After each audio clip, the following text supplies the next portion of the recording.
Camera here. Welcome back to another reading, or if this is your first time, welcome to a reading, or from the Science of Mind magazine, the Daily Guides. Today's readings or this month's readings are written by Reverend Kris, and here is what she has to say. Oh, I hope you had a good weekend. If it is Monday for you, if not, well, whatever day it is, I hope it's working out fine. I hope you got a chance to look at our service from yesterday. If not, it's going to be available for a long, long time. It's on there. And also the readings from yesterday from Reverend Lisa and myself, they're on there now. Reverend Lisa's from this morning. They're all up there, and they're all different, and they've all got something to offer, I think. Anyway, this is what Reverend Kris has to offer for today. She says, live your passion and purpose. The first quote is from Emily Nagoski, PhD, from Burnout, The Secret to Unlocking the Stress Cycle. Burnout, The Secret to Unlocking the Stress Cycle. And she is an American author and sex educator, whatever that turns out to be. She says, the quality of our lives is not measured by the amount of time we spend in a state of perfection. The quality of our lives is not measured by the amount of time we spend in a state of perfection. Thank goodness, because I don't think I spend all that much time in a state of perfection. I think I'm here to learn, and I'm learning, and not much of it's perfect. A bit of it is, but most of it's just learning. Ernest Holmes, that is, in Freedom from Stress on page 24 says, it seems that humanity exists for the purpose of self-expression. There appears to be no other reason or excuse for our being. So we are here for the purpose of self-expression. I think that's pretty good, actually. I think that one deserves some thought. And then here we are. This is Reverend Kris. And I've got to say before I read it, I agree with her about 80%. And 20% of what she's saying, not too sure about, but I'll let you know. I want to put a widely spread myth to rest. I often hear people say, if you love what you're doing, you'll have all the energy you ever will need. You'll never get tired. You won't need breaks. You'll never work a day in your life. And she says, I'm calling this BS. I think some of it is. I don't think all of it is, but there we are. I'll come back to that. There are a couple of reasons that this myth is dangerous. First, you can be doing something you absolutely love and are passionate about, and anytime it gets challenging or tiring, you'll quit. Maybe. You will believe it is the wrong path for you. Maybe. Second, this approach perpetuates burnout, poor boundaries, and an unhealthy work-life balance. Again, maybe. The maybes are me, not her. The truth, work is hard, life is hard, passion is hard. Once again, maybe. Then Reverend Kris goes on to say, I love ministry. I know I'm in the perfect place, offering my gifts in the perfect career for me. Yet, I still set boundaries, take my Sabbath, and prioritize self-care. Sometimes I get tired. Don't feel like working, I'm uninspired and get frustrated, especially while learning something new.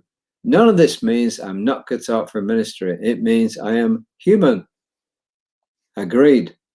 It is okay if you love what you do and it frustrates you. Sure. Or sometimes you don't want to do it.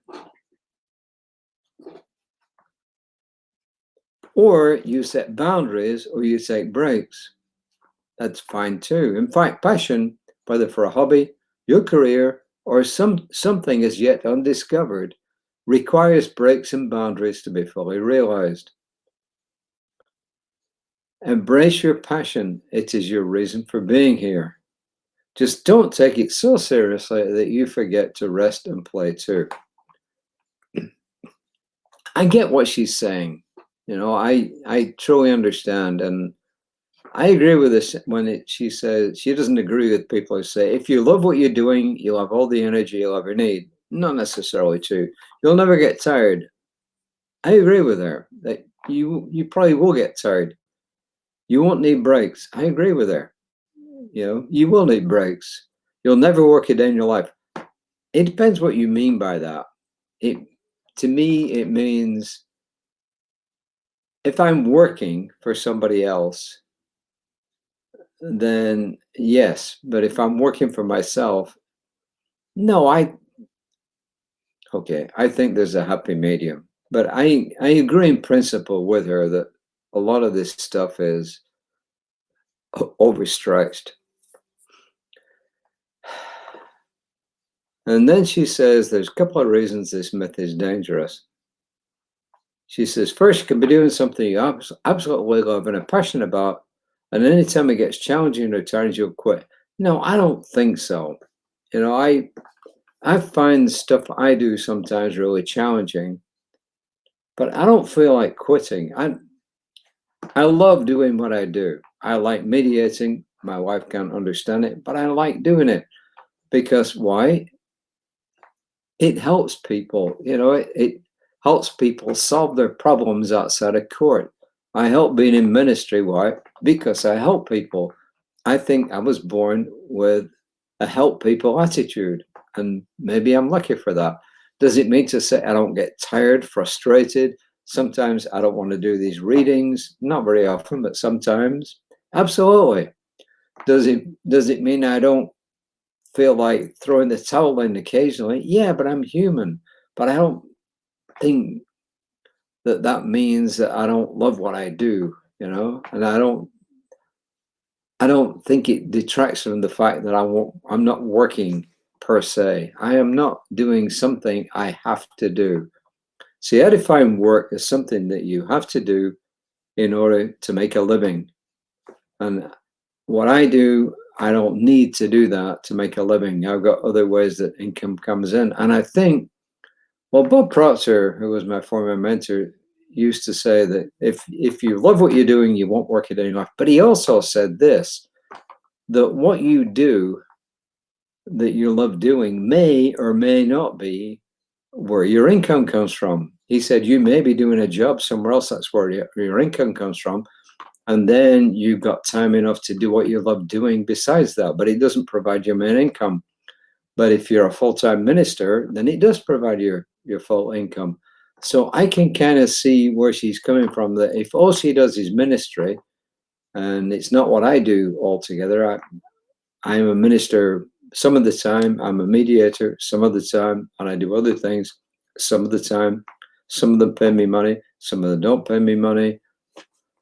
So I can kind of see where she's coming from if that is your total occupation. But I like what Bob Proctor said, you know, where it's the fact that what you love doing may or may not be where your income comes from.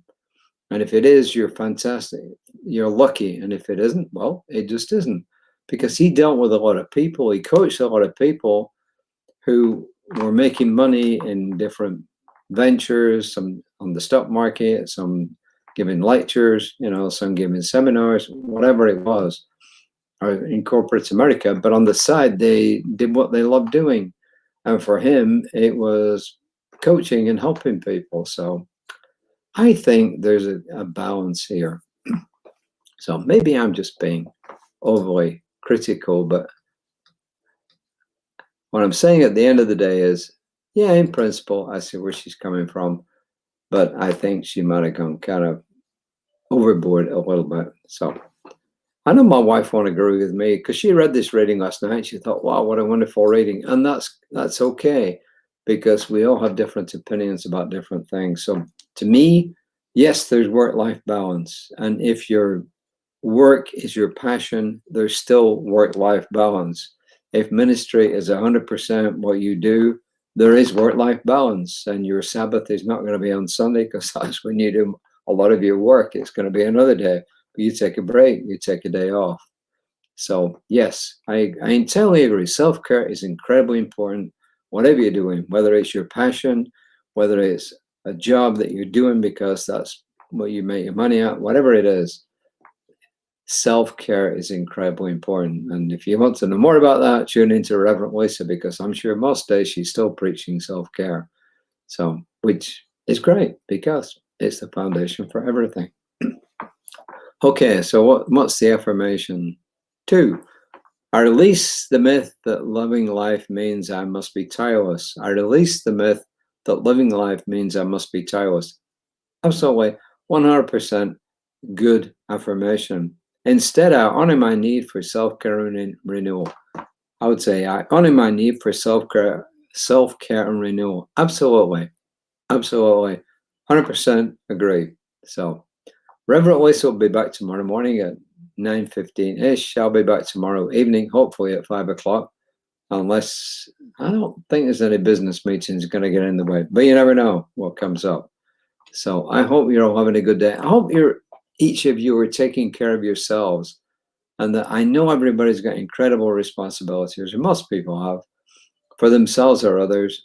But the main point is you do need to take some time off. You do need time for self-care. And then you will not be one of the ones who fall by the wayside and burn out. You'll be the ones who carry on helping people, and often helping people who burned out, which is a fact of life. So until next time,